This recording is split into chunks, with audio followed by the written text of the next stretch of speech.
E aí, gente, Hackman aqui. No vídeo de hoje a gente vai continuar a ler esse artigo, né? A entender esse artigo sobre a criação de AGIs. Para quem não lembra, AGI é Artificial General Intelligence, que é um sistema, seja um software ou máquina, que consegue pensar, que ele tem consciência, né? Até agora ninguém nunca criou algo desse tipo, mas com o desenvolvimento da inteligência artificial, acho que o objetivo principal é esse. Esse é o santo graal dessa área, né? Você conseguir criar um sistema que possui inteligência como nós. Embora isso, de várias formas, pode ser sim impossível se a gente quer acreditar em teorias como a teoria quântica da consciência, entre outros, que tem no canal, né? Então, só para terminar o artigo, criando uma AGI, né? Ele vai falar sobre a questão de você conseguir criar, por exemplo, algo que pareça um humanoide, né? Algo que caracterize o ser humano, né? De alguma forma, é, de uma forma biogenética, né? Com uma bioengenharia, né? No sentido de você conseguir criar um sistema biológico que consegue pensar. Mas eu acho que isso é meio estranho. Eu acho mais uma coisa mais assim inanimada, faz mais sentido, né? Um robô ou um software, principalmente um software, eu acho muito mais fácil. Entre aspas, né? Porque criar um sistema com consciência é quase impossível. Aí ele vai falar que nós estamos dentro do reino da ciência, né? E mais especificamente da ciência baseada em engenharia, né? E o reino da engenharia, a questão que a gente poderia reduzir isso no sentido de criar algo usando coisas como materialismo não redutivo, panpsiquismo, que é uma teoria que também tem a ver com a consciência e tal. A questão aqui que ele está tentando dizer, vou tentar pegar o contexto inteiro, né?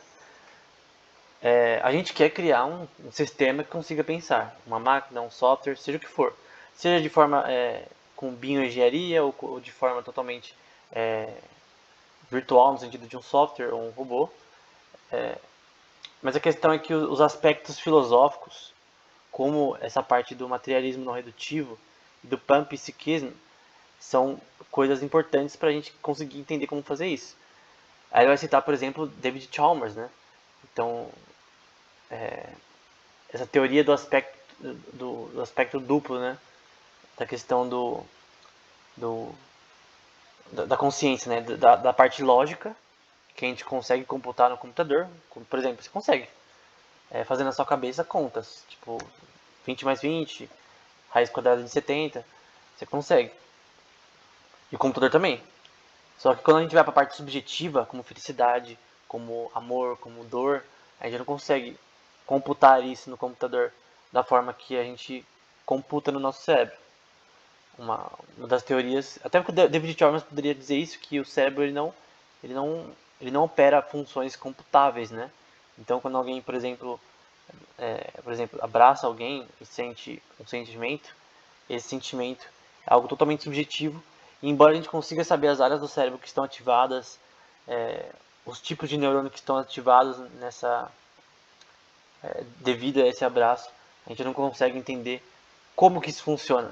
Porque, beleza, eu sei as partes do cérebro que estão sendo ativadas, mas eu não consigo explicar como que esse sentimento pode ser replicado. Eu nem sou, tipo, eu não, aqui replicar é ainda mais difícil, mas eu não consigo nem explicar como isso funciona, quanto mais replicar isso no computador.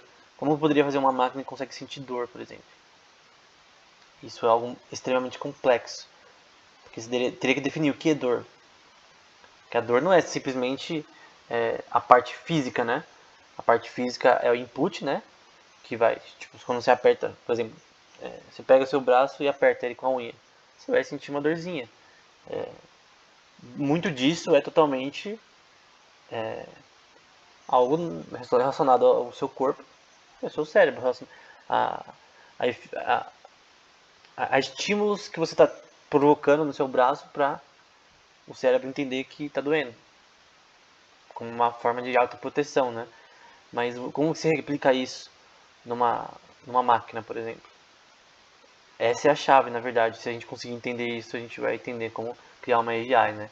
Então, quando a gente fala que quer criar um sistema inteligente, por exemplo, uma Alexa, uma Siri, que tem inteligência, a gente está falando de realmente ela poder fazer o mínimo que a gente faz, que principalmente no campo subjetivo, porque a consciência ela tem muito a ver com a parte da gente sentir o nosso mundo ao nosso redor, não na parte só de felicidade, mas também na parte de dor, da parte de você pensar sobre um assunto, e não temos nada na área da computação que consiga fazer isso no momento. Aí vai falar sobre o problema relacionado a criar esse tipo de tecnologia, né? Aí vai falar sobre um cara chamado Maury, que ele vai falar sobre a preocupação relacionada à imperfeição de robôs humanoides invadindo os sistemas as esferas de privacidade humana, né? Então, um robô que poderia, de alguma forma, transcender as habilidades humanas e, enfim, ser melhor que o ser humano. Mas, gente, isso aqui é muito... Assim, eu não vou falar idiotice, que esse ponto é importante.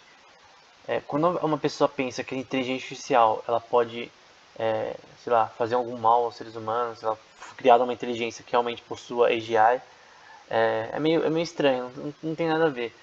Porque se uma máquina assim for criada, e embora ela tenha certa autonomia, ela não vai ser de nenhuma forma independente do observador. É praticamente, provavelmente isso é totalmente impossível você criar uma máquina que é independente do observador. Pelo menos até agora, segundo as teorias atuais, não tem como você criar algo que consegue ter livre agência, né? Nós, assim, dentro da filosofia tem esse termo livre-arbítrio, mas eu prefiro o termo teológico, né? Que o termo teológico é livre agência, né? Que ele limita um pouco o livre-arbítrio. Então, você não é livre para fazer muitas coisas. Eu poderia fazer um vídeo só sobre isso, mas o certo é livre agência e livre-arbítrio não existe. No ser humano, pelo menos.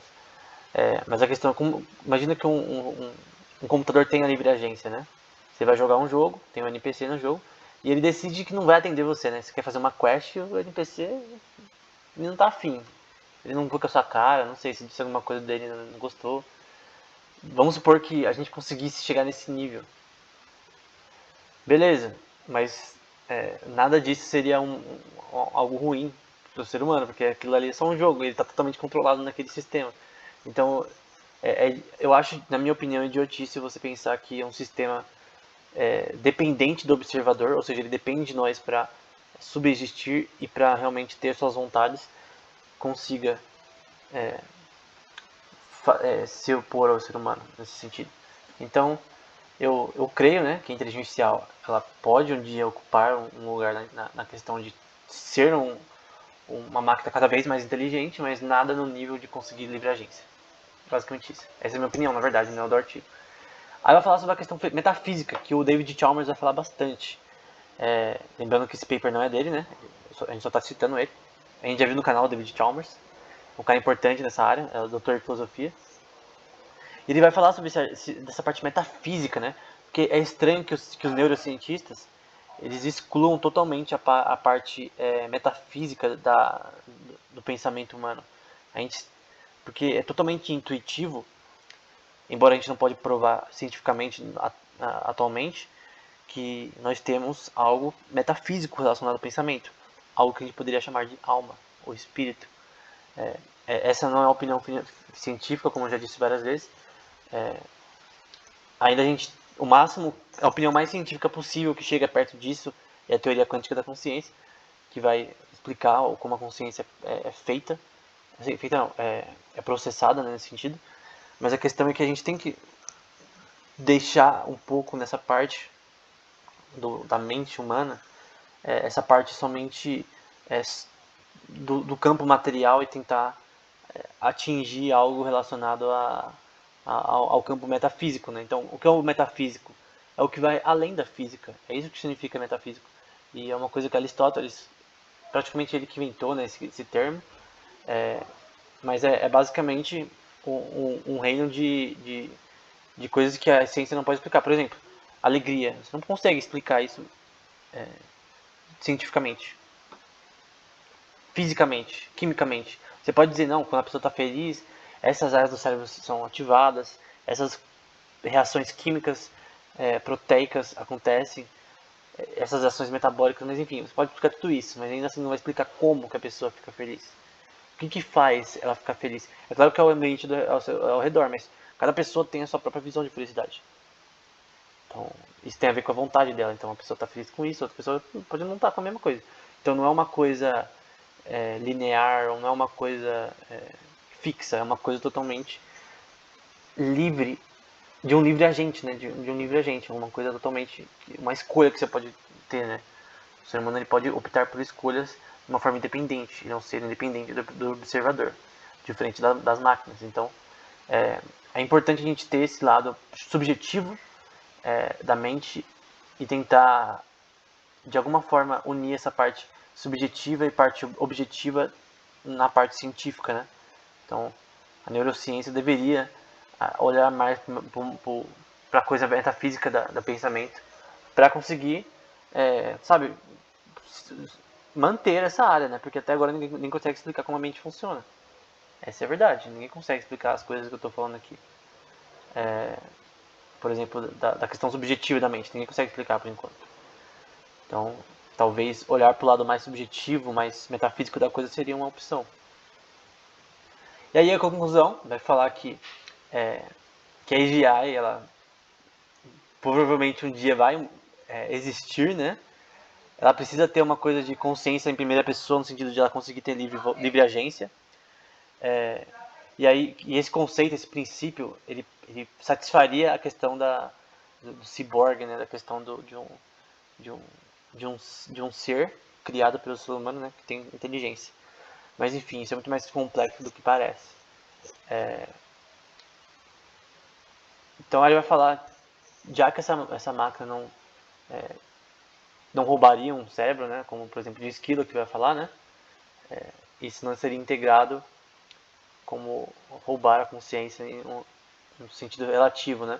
Então imagina, por exemplo, que eu consigo que eu replique, por exemplo, a mente de um esquilo. Vamos supor, isso não existe por enquanto, tá?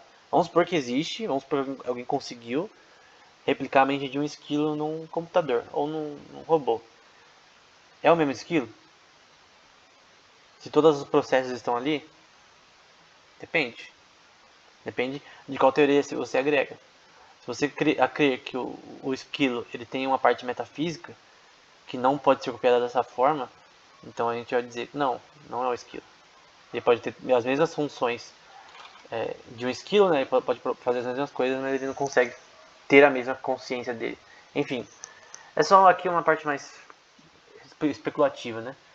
Mas o avanço nessa área tem sido bastante, né? Cada vez mais tem pesquisas relacionadas a isso. Tem o GPT-3, que a gente vai ver mais pra frente, e várias coisas relacionadas à criação de AGIs. A gente vai ver isso mais nos próximos vídeos. Espero que tenha sido útil. No próximo vídeo provavelmente a gente vai focar mais numa parte mais técnica relacionada a esse assunto, mas uma parte mais construtiva, né? Em vez de ir para a parte teórica, a gente vai um pouco mais para a parte prática da criação de AGIs. Enfim, espero que tenha sido útil. Até o próximo vídeo.